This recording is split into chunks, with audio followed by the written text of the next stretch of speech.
Hello and welcome. Now, on a breezy afternoon in March this year, police in Salisbury in the UK received a phone call informing them about two persons, a man and a woman, lying unconscious on the street. It was later discovered that the two had been poisoned by a toxic nerve agent. The victims were former Russian spy Sergei Skripal and his daughter Yulia. The UK accused Russia of carrying out the poisoning, which Russia denied. Now, this has become one of the most closely watched cases in recent memory, leading to a diplomatic face-off between London and Moscow. Now, in the latest, Russian President Vladimir Putin has said that the suspects are civilians, not criminals, punching holes in the UK claim that the accused men were spies. The UK government identified the suspects as Alexander Petrov and Ruslan Boshirov, alleging that they worked for Russia's military intelligence service, the GRU. Putin says that his government has now found the duo, but not just that, he hinted at the possibility of the two speaking to the media soon to narrate their story.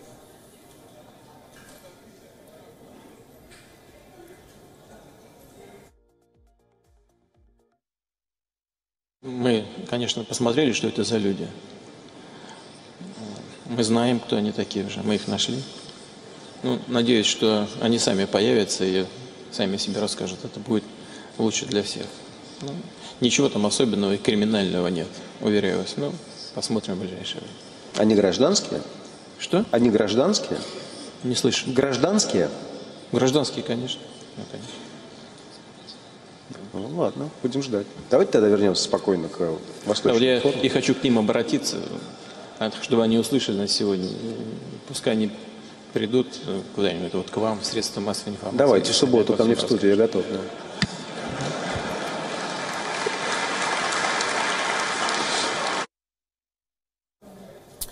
Now, the UK has claimed that there is enough evidence to charge the men. In fact, UK Home Minister Sajid Javid has warned that the men will be prosecuted if they ever step out of Russia.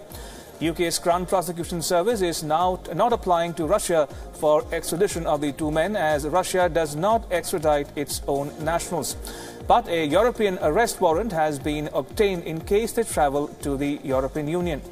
Now, Russia has repeatedly denied any involvement in the incident, but saying that the two accused are civilians does not give Russia a clean sheet. The Russian president's words also mark a departure from his country's earlier position, which was to disregard the evidence released by Scotland Yard as a fabrication.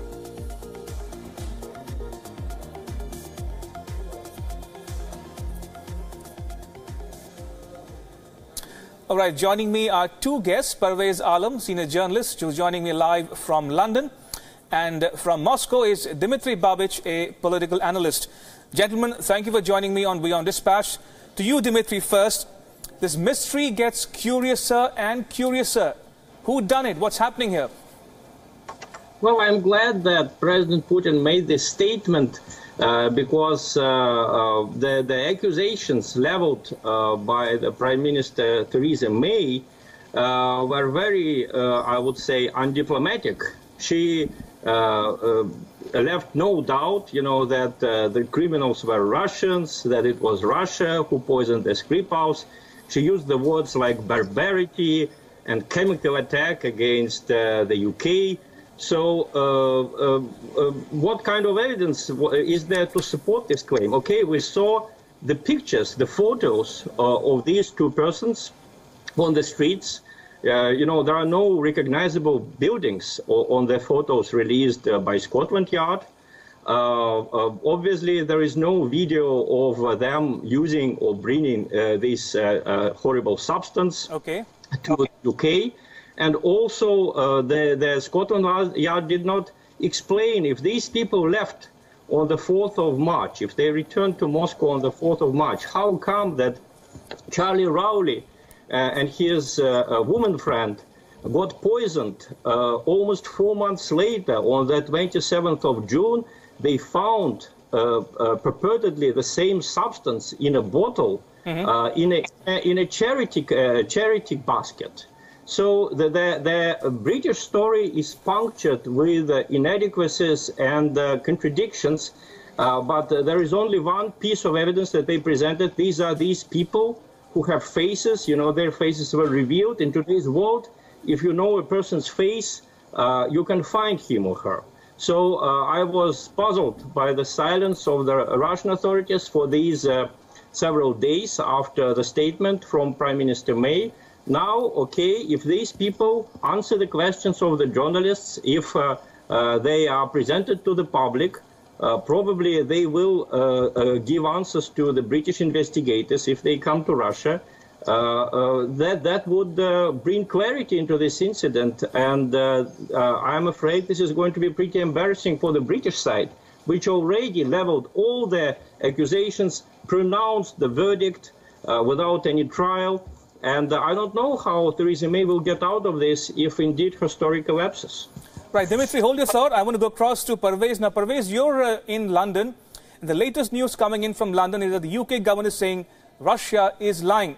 Now, let's listen into what Putin actually said. My question to you is, why is Putin saying what he said? I mean, is he implying that these are civilians, not criminals?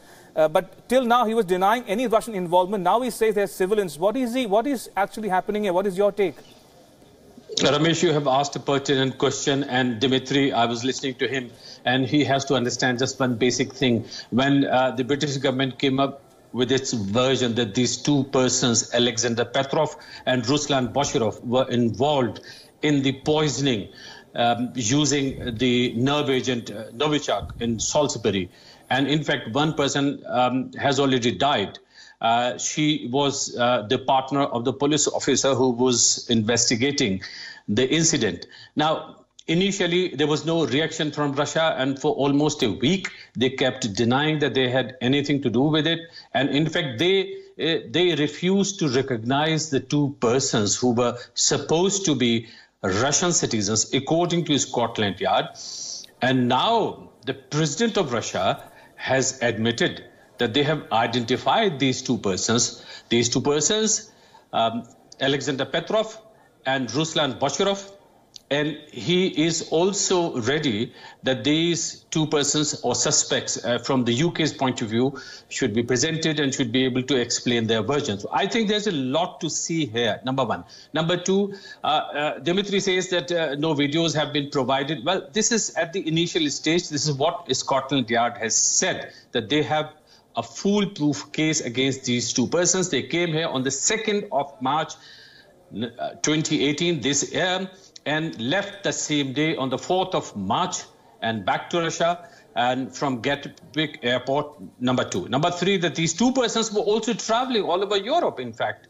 Since September 2016, they were in Geneva, in Paris, Milan, and Amsterdam, in Holland.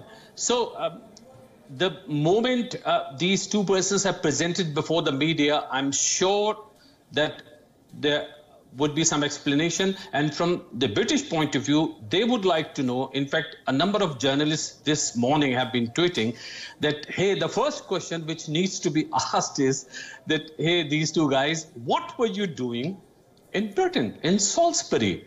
That's the pertinent question. So I think there's a lot to be seen here.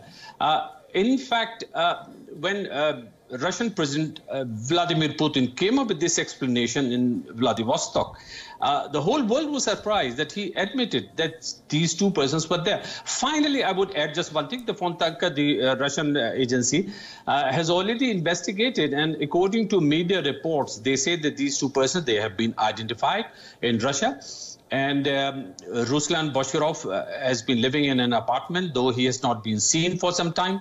In fact, since March, these two persons have not been seen. And finally, I would add that the other person, Alexander Petrov, according to news reports, he was working for a state agency which has been using vaccines, or rather producing vaccines. So I think everything has not been proved. But then, according to Scotland Yard, the moment they are given access, at the moment Russians come forward with further details, the Scotland Yard would be providing videos and other details as well. Right. Pervaiz, I'll come back to you in a bit, but Dimitri, let's understand and make sense of what Putin actually said then. These are his words, not mine, and I'm quoting him here. We know who they are. We have found them. I hope they will turn up themselves and tell everything. This would be best for everyone. There is nothing special there, nothing criminal, I assure you.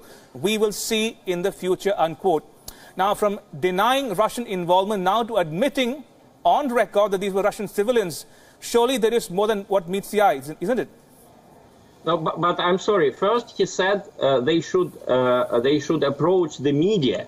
He didn't say that they need to turn themselves out, like they are hiding somewhere from justice, and they are criminals or they are suspects who need to turn themselves out to justice. He said, and I think it was legally irreproachable, he called on them to approach the media. He did not order them. You know, no one can order a citizen to talk to the media.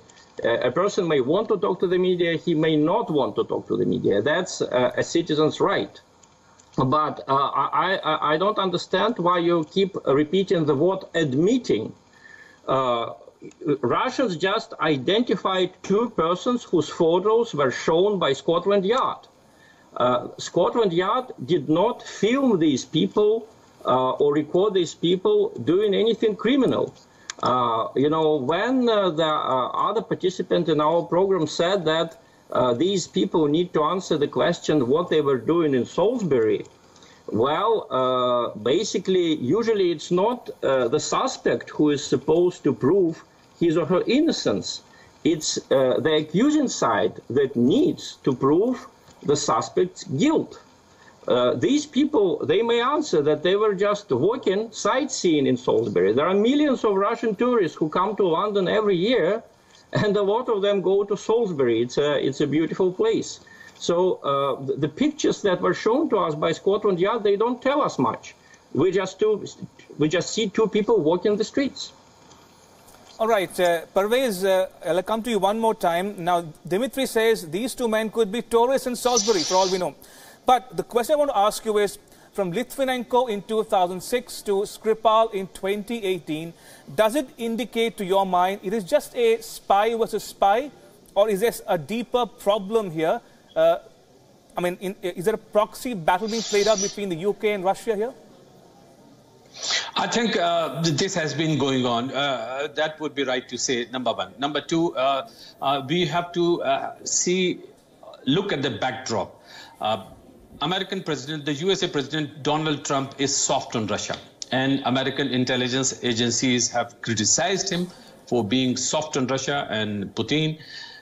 Number three, when the incident happened in March, this Novichok incident in Salisbury, let's not forget that more than 24 countries expelled diplomats from their countries back to Moscow, and there were 150 diplomats and they were accused of indulging in espionage. So this is the backdrop.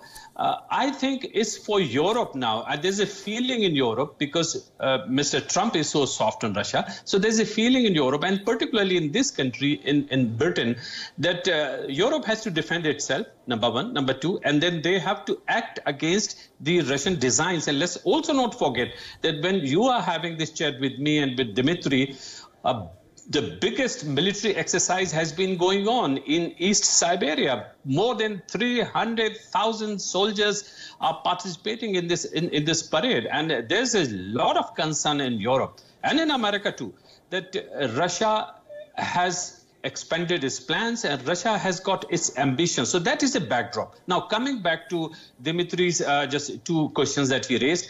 Obviously, Scotland Yard would like to know what these, two suspects were doing in Salisbury. And this would be a great opportunity to present them before the media, or if they come on their own and then talk to the media. I think that would be some sort of progress. And Litvinenko, you mentioned, Ramesh, and this incident happened in 2006 when he was poisoned and then he died. And the two persons who were accused of poisoning him, one of them has become a member of parliament in Russia. So let's not, forget some of these incidents, whatever has happened in the past. There's a backdrop. There's some history as well. All right. On that note, Pervaiz Alam in London and Dimitri Babic in Moscow, thank you so much. Appreciate it. Right, moving on, the Supreme Court of Pakistan has rejected a plea to ban Mumbai attacks mastermind Hafiz Saeed's Jamaat-ud-Dawa. The court upheld the order of the Lahore High Court, which had earlier allowed the Jamaat-ud-Dawa to continue what it said was charity work. The Pakistani government had banned the JUD and frozen its assets in February this year. But after the Lahore High Court ruled in favor of Saeed, the Pakistani Interior Ministry had approached the Supreme Court. The court order comes as a blow to the new Pakistani government's efforts to keep Pakistan out of the Financial Action Task Force grey list. The Imran Khan government has to implement at least 13 of the 26 points negotiated by the caretaker government with the FATF ahead of the FATF plenary in October.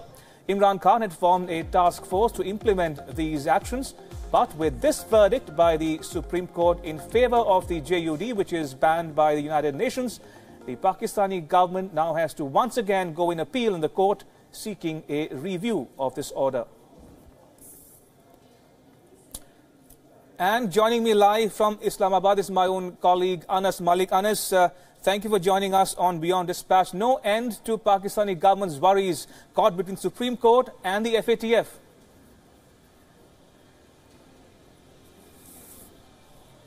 Absolutely, there's no end to the new Pakistani government's worries as it comes in, because it has a lot of burden on its hand and a lot of crisis that it has to pull off out the country from. Now, the latest most is just today, the Supreme Court of Pakistan, it rejected the government's plea to basically review and the justice of the verdict of the Lahore High Court, where it had unbanned and nullified the notification, the Gazette notification of 9th of February. Which said that the government of Pakistan had banned the Jamaat-ud-Dawa and its affiliate. Now, A.K. Dogar, the lawyer of Hafiz Saeed on behalf of Jamaat-ud-Dawa, he went and filed a petition in the Lahore High Court, and he had argued that this was done on external pressure and not substantive evidence, and that Jamaat-ud-Dawa had been involved in charity work. Now, what we've understood is, and what we picked up from our sources, is that the previous government had not done much onto the case, and they had not even, the government prosecutor had been abstaining himself to be present at the hearings as well. The reason the Lahore High Court had did this one-sided verdict.